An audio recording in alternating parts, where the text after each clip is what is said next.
ڕێکەوتی دەی ڕەشەمەی ساڵی 1364 هەتاوی هاوڕێ محەممەد گوڵباخی لە ڕووداوێکی دڵتەزێندا ماڵاوایی لە ژیان کرد. هاوڕێ محەممەد گوڵباخی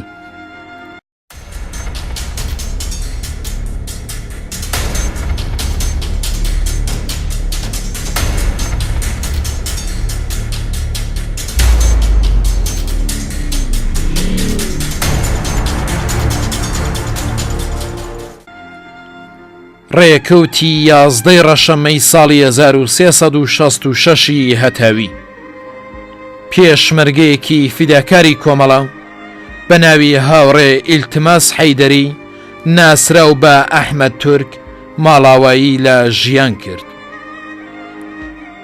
هاوڕێ ئیلتماس حەیدەری ساڵی 1338 هەتاوی لە شاری میانە لەدایک بوو.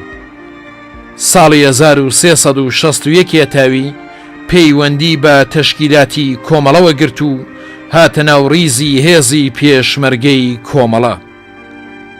ساڵی 1364 هەتاوی لە شەڕێکدا دژ بە بەکرێگیراوانی ڕژیم دەستێکی لەدەستدا.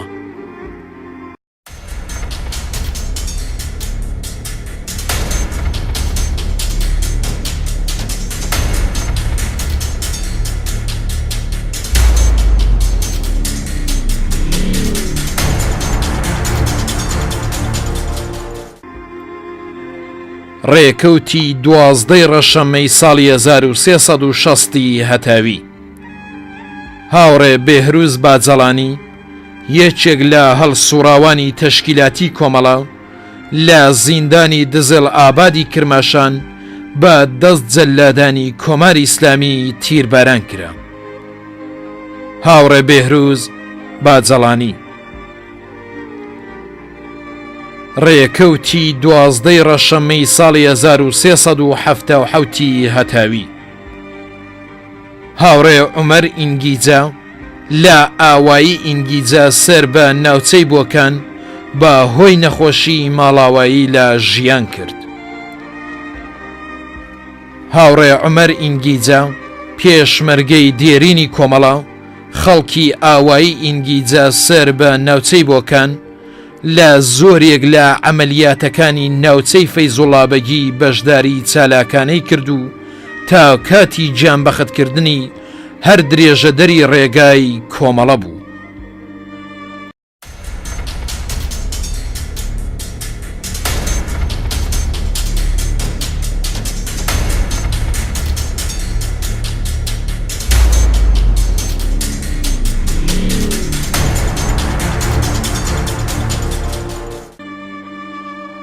ڕێکەوتی 13 ڕەشەمەی ساڵی 1361 هەتاوی لە عەمەلیاتێکی هاوبەشدا کە هاوڕێیانی تەشکیلاتی ڕووستایی و پێشمەرگە دلێرەکانی پەلی شەهید بایزاوێ لە ناو شاری شنۆدا بەڕێوەیان برد، بەداخەوە پێشمەرگەیەکی فیداکاری کۆمەڵە بە ناوی هاوڕێ تاهیر مەنافی گیانی ئازیزی بەخت کرد.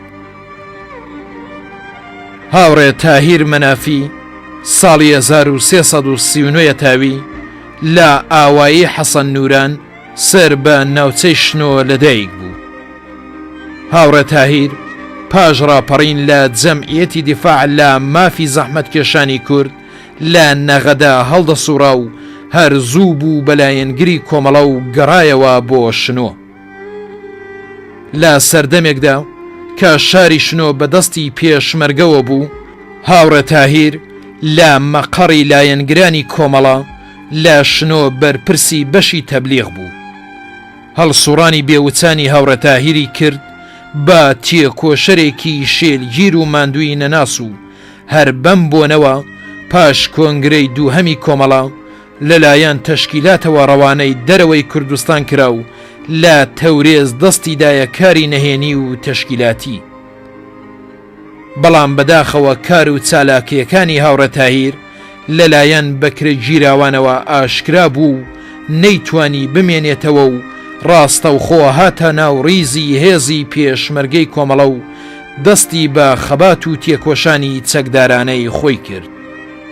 لە درێژەی کار و چالاکیدا مانگی گوڵانی ساڵی 1361 تاوی لە کاتی بەڕێوەبرنی مەعموریەتێکی تەشکیلاتی کەوتە دەست بە کرێگیراوانی کۆمار ئیسلامی و خرایە سیاچاڵەکانی ئەم ڕژیمەوە. ئەشکەنجەی دڕندانەی زیندانەکانی مەهاباد و ورمەی بە کرێگیراوان نەیتوانی سیمای ڕاستەقینەی هاوڕێ تاهیر وەک هاوڕێیەکی کۆمەڵا بۆ ئەوان ئاشکرا بکات. پاش 3 مانگ خۆڕاگرتن لە بەرابەر ئازار و ئەشکەنجەی دڕندانەی ڕژیم ناچار ئازادیان کرد. هاوڕێ تاهیر هەر لەگەڵ ئازادبوونی دەست بەجێ گەڕایەوە بۆ ناو ریزی پێشمەرگەکانی کۆمەڵە و ئەمجار بەهۆی زانست و ئاگاهی سیاسیەوە لە بەشی تەشکیلاتی ڕووستایی سازماندرا و دەستی بەکار و هەڵسوڕانی شۆڕشجێرانەی خۆی کرد.